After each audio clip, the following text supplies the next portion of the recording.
বছরের পর বছর ধরে মানুষের মুখে ফিসফিসানি। এই মসজিদ নাকি এক রাতের মধ্যেই তৈরি করে দিয়ে গেছে অদৃশ্য জিনপরীরা।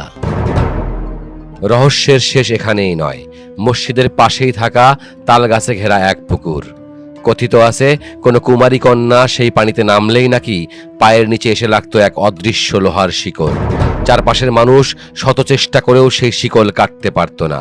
সবার চোখের সামনে বুক ফাটা চিৎকারের শব্দকে ডুবিয়ে দিয়ে সেই অদৃশ্য শিকল মেয়েটিকে টেনে নিয়ে যেত গভীর পাতালপুরে।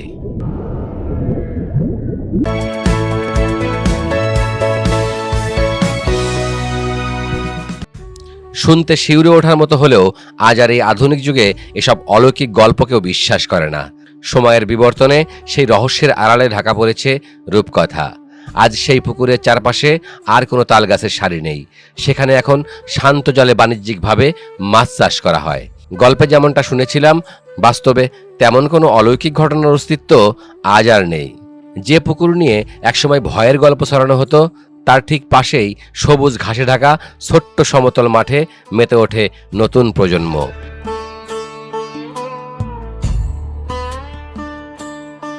এই ছোট্ট শিশুগুলোর চঞ্চলতা আর মুক্ত মনে দৌড়াদৌড়ি করার এই দৃশ্য যেন মনে করিয়ে দেয় সময় বদলেছে। ভয়ের চাদর ভেঙে এখানে এখন ডানা মেলেছে নতুন প্রাণ।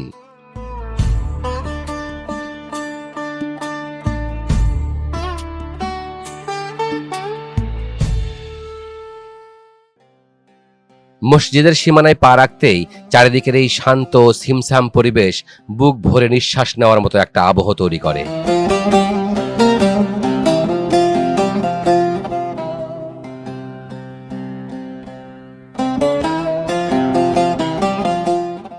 আর এই সবুজ চত্বরের মাঝখানে নীরব সাক্ষী হয়ে দাঁড়িয়ে আছে একটি কবর।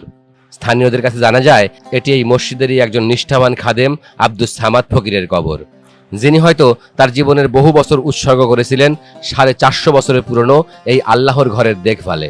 আজ তিনি মসজিদের সামনেই চিরনিদ্রায় শায়িত। যুগের পর যুগ ধরে কত মানুষ এলো, কত মানুষ চলে গেল, কিন্তু লাল ইটের এই খেরুয়া মসজিদ আজও তার আপন মহিমায় মাথা উঁচু করে দাঁড়িয়ে আছে। কিন্তু কি এই মসজিদের আসল ইতিহাস?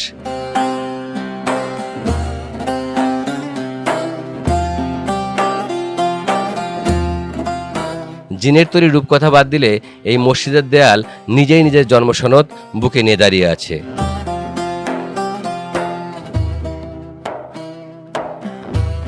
আপনারা যদি মসজিদের সামনের প্রধান প্রবেশদ্বারের দুই পাশ লক্ষ্য করেন, তবে দুটি খিলানের নকশা দেখতে পাবেন। ইতিহাস বলে এখানে আগে দুটি ফার্সি শিলালিপি বা ফলক বসানো ছিল।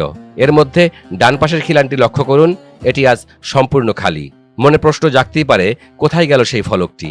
ইতিহাস বলে দেশভাগের সময় বা তার কিছু পরে এই ডান পাশের মূল ফলকটি এখান থেকে সরিয়ে নেওয়া হয়েছিল, যা বর্তমানে পাকিস্তানের করাচির জাতীয় জাদুঘরে অত্যন্ত সুরক্ষিতভাবে সংরক্ষিত রয়েছে।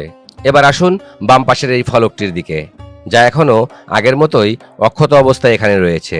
মুঘল আমলের শুরুতে 1582 খ্রিস্টাব্দে মির্জা মুরাদ খান কাকশালের নির্দেশনা ও অর্থায়নে নির্মিত হয়েছিল এই ঐতিহাসিক খেরুয়া মসজিদ। আর সেই তথ্যই ফার্সি ক্যালিগ্রাফিতে খোদাই করা আছে এই পাথরে। কিন্তু একটু গভীরভাবে লক্ষ্য করুন এই শিলালিপিটির মাঝখানের ফাঁকা অংশটির দিকে। এটি কিন্তু কোনো এলোমেলো ভাঙা অংশ নয়, বরং অত্যন্ত নিখুঁত ও নির্দিষ্ট একটা শেপে কাটা। প্রত্নতাত্ত্বিকদের গবেষণা থেকে এই কাটার পেছনে এক অদ্ভুত ও চমকপ্রদ তথ্য পাওয়া যায়। এই পাথরগুলো নাকি মূলত মুঘল আমলের নয়, বরং তারও আগের কোনো প্রাচীন হিন্দু বা বৌদ্ধ যুগের মূর্তির শিলাখণ্ড বা স্তম্ভের অংশ ছিল। মুঘল আমলে মসজিদ নির্মাণের সময় সেই প্রাচীন মূর্তির পাথরটিকেই উল্টো করে তার পেছনের মসৃণ পিঠে এই ফার্সি লেখা খোদাই করা হয়। তবে স্থানীয়ভাবে আরেকটি লোককথাও প্রচলিত আছে। অনেকের ধারণা এই খাজের ভেতর একসময় অত্যন্ত মূল্যবান কোনো রত্ন বা কোষ্ঠী পাথর বসানো ছিল, যা কোনো এক যুগে লোভী চোর বা গুপ্তধন সন্ধানীরা কেটে চুরি করে নিয়ে গেছে। রহস্য যাই হোক না কেন, করাচি জাদুঘরে থাকা মূল পাথরটিতেও কিন্তু ঠিক এই খিলান আকৃতির শূন্যস্থানটি বিদ্যমান।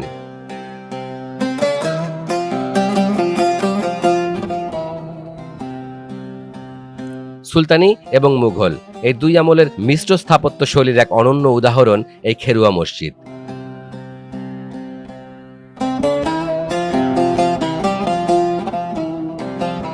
3 গম্বুজ বিশিষ্ট এই মসজিদের 4 কোণে রয়েছে 4টি বিশাল অষ্টকোণাকার মিনার।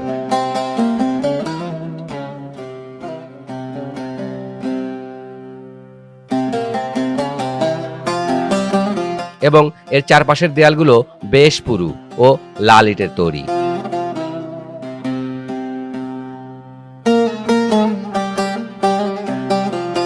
তবে এই মসজিদের সবচেয়ে সুন্দর দিকটি হলো এটি কেবল কোনো পরিত্যক্ত পুরাকীর্তি বা জাদুঘর নয়।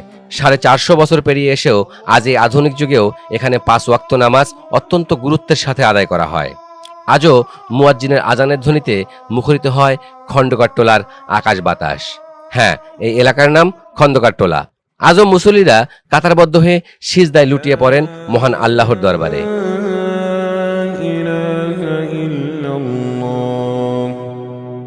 এখন ভাবছেন এখানে আসবেন কিভাবে?